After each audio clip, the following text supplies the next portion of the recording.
Hey, what's up there, YouTubers? Adjamin Synergy coming to you guys here today with another deck tech. So today we have a standard deck that we're looking at, and it is USA Midrange. So before we even get to that, if you guys have any suggestions for decks that you'd like to see, please leave it down in the comments below, and remember to check out the playlist in the description where I have all the previous decks that I've covered. So with USA Midrange, it's like a more aggressive version of the blue-white flash decks that we're seeing in this Return to Ravnica season, where Blue-White Flash has the better control aspect to it. It can play out games a little bit longer, but sometimes it's a little bit more lacking when it comes to the aggressiveness that it has. With USA Midrange, it can both be very controlling and very aggressive at the same time. It really depends on how you play it out, how you take your sideboard cards and swap things out, but ultimately it provides for really, really interesting games, and a lot of thought goes into it, but ultimately you should be able to ride it out to a victory. So the first thing that we're looking at here for the deck, which is very important, is the land base of the deck. So we have 24 lands that we're going to be using here, and the land base is very greedy. That's the one thing that you guys are going to notice just first off here. We do have things come in tapped, but at the same time, it's the price that we have to pay to have appropriate mana fixing across the colors that we have and for the intensity of the colors that we have. So our 24 lands break down into 4 Hallowed Fountains.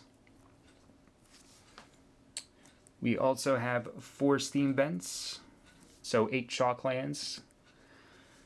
We have 4 Sulfur Falls, 4 Glacial Fortress, 4 Clifftop Retreat, so we have 12 dual lands. We have 2 Cavern of Souls. So Cavern of Souls is our way of making cards like Thundermaw Hellkite and Geist of Traft be uncounterable for us. That's one of the biggest things. You want to have those cards be able to resolve. Geist of Traft, as he is very rigid and hard to get rid of, but Thundermaw Hellkite is one of those big cards that your opponent's going to want to counter and not let it hit the table. So 2 Cavern of Souls up against any counter spell magic. From there we have 1 Moorland Haunt, and Moorland Haunt is going to let us ride out the longer game where our opponent's going to be getting rid of our creatures, and then we have Moorland Haunt. We can exile them from our grave and start getting 1/1s out of it. So 1 Moorland Haunt, and then we have a single basic land, which is just 1 mountain. So that's our land base of 24 lands here. Moving on to the rest of the deck, we have our creatures here first. So Snapcaster Mage is going to be used as a playset in this build. Snapcaster lets us reoccur spells like Dissipate, also Azorius Charms, Searing Spears, Pillar of Flames whenever it comes up to the Zombies matchup. But ultimately, his power level is very high in this type of a deck because we have a lot of really key spells that we can reoccur with him. We have Geist of Traft as a playset in the build, as you guys could imagine. Geist of Traft is very nice and hard to get rid of because of his hexproof, and whenever he swings in, he's going to be swinging in alongside a 4/4 Flying Angel as well, so it helps you grind out your opponent, especially if you're playing up against control early on. He just really gets the job done.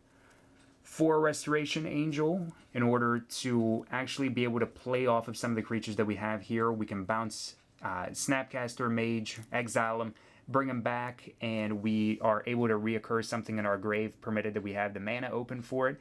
But it provides for combat tricks with Geist of Traft, and also if we can get into Thundermaw Hellkite, even though the mana is kind of awkward with a 5 cost first, 4 cost later, if we're able to play off of Thundermaw Hellkite, it's another really easy way to ping down our opponent's flying creatures. So we have the 4 Restoration Angels, and then we have our 3 Thundermaw Hellkite, big 5/5 for 5 flying haste, and he's going to tap down and deal 1 damage to all of your opponent's flying creatures, and he's just going to swing in and bash in for 5 each turn until your opponent eventually deals with them or they just lose or scoop. For our counterspell suite of the deck, we have Dissipates, so we have 2 Dissipates in the build, and it's a overall just kind of catch-all to anything that is counterable. Planeswalkers, big creatures, Thragtusks, the Angel of Serenity, anything that seems to be a nuisance, Dissipate will actually hit into it and get rid of it. So 2 Dissipate, 1 Essence Scatter, countering a target creature spell. So even though Cavern of Souls is still in the format and it's a problem for running counter spells, we still run 1 Essence Scatter because your opponent is sometimes going to get really greedy with how many creatures they're going to be playing per turn. Sometimes they are going to play like 2 creatures per turn and you're able to hit one of them. But ultimately, if your opponent doesn't get the Cavern of Souls, Essence Scatter is still there to catch them, get rid of Thragtusks, Angels, Thundermaw Hellkites, anything that is just a big threat.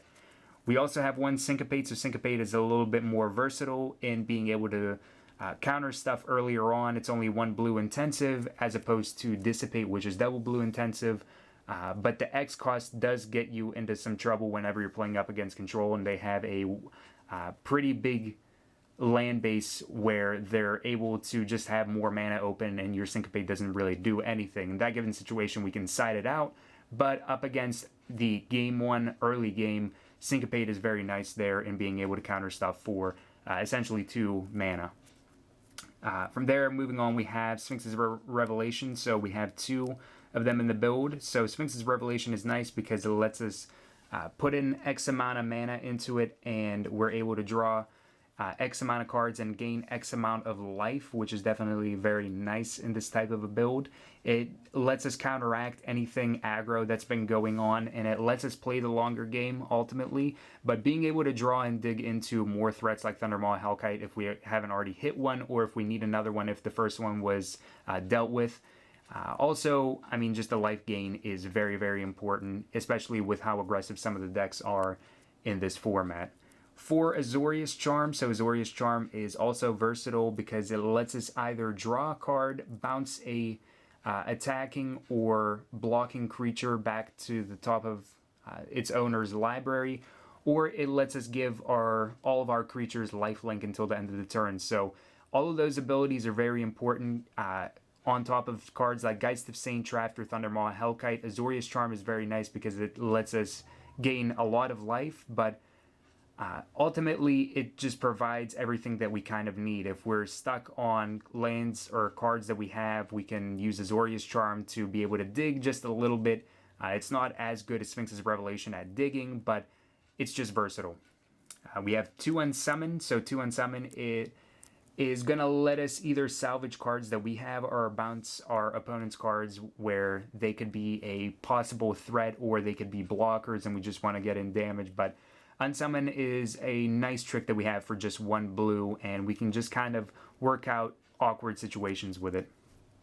From there, we have 3 Searing Spears, so pretty plain and simple. It's easily reoccurred with Snapcaster Mage at an instant speed, but it's removal for creatures of 3 power or 3 toughness or less, but it can also burn out our opponent and just get us closer to winning the game. Same thing goes for Pillar of Flame that we're running as a 2 of, but it's also versatile.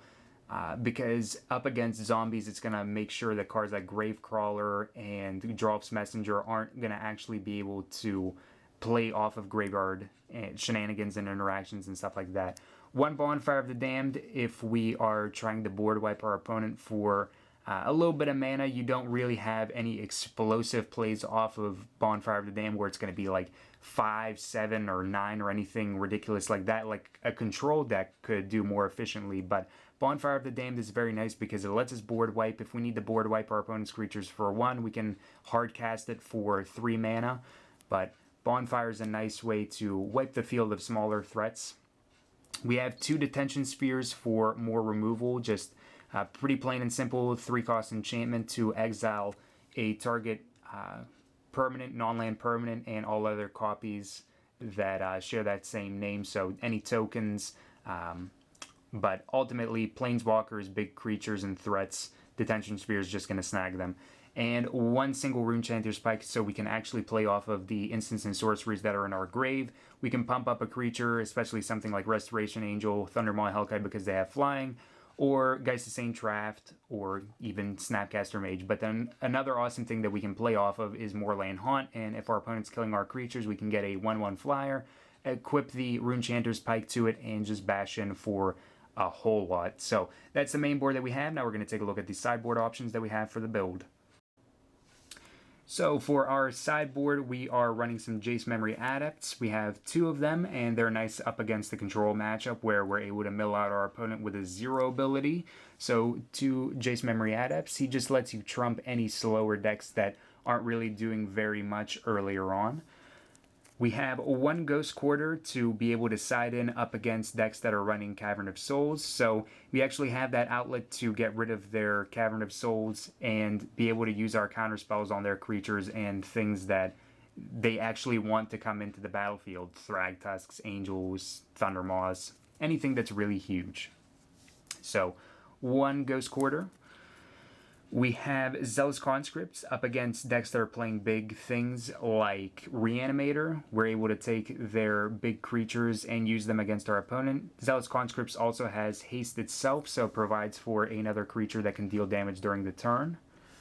We have 3 Rest in Peace that are going to help us up against the Reanimator matchup, where we're not really going to focus very much on playing off of a card like Runchanter's Pike, but we do have the Graveyard Hate that is going to be appropriate to not let our opponent play off of graveyard shenanigans, and that's very key in a deck like this because big creatures can overpower very quickly.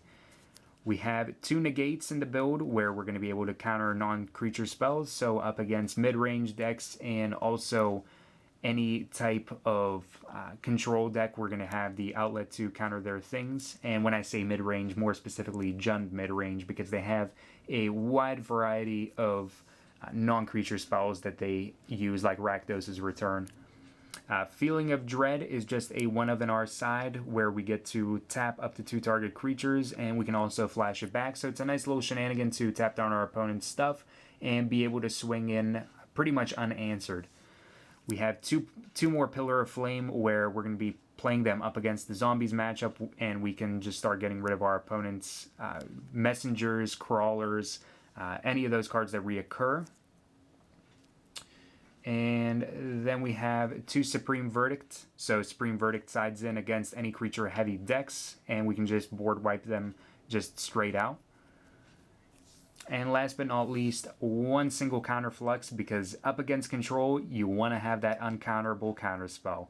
And also the Overload is kind of interesting, but ultimately we're just going to be playing it for the regular casting cost of just double blue and 1 red, and we just counter anything our opponent has that they are trying to play off of, and they could possibly have a counterspell open to let it resolve. So Counterflux is just a uncounterable counterspell. So that is our USA mid-range deck that we are playing here. So if you guys have any questions, please leave them down in the comments below. The entire deck list is in the description below as well. If you guys enjoyed this video, please be sure to like, favorite, and subscribe for more Magic the Gathering videos. But until next time, guys, have a wonderful, fun-filled Magic the Gathering day.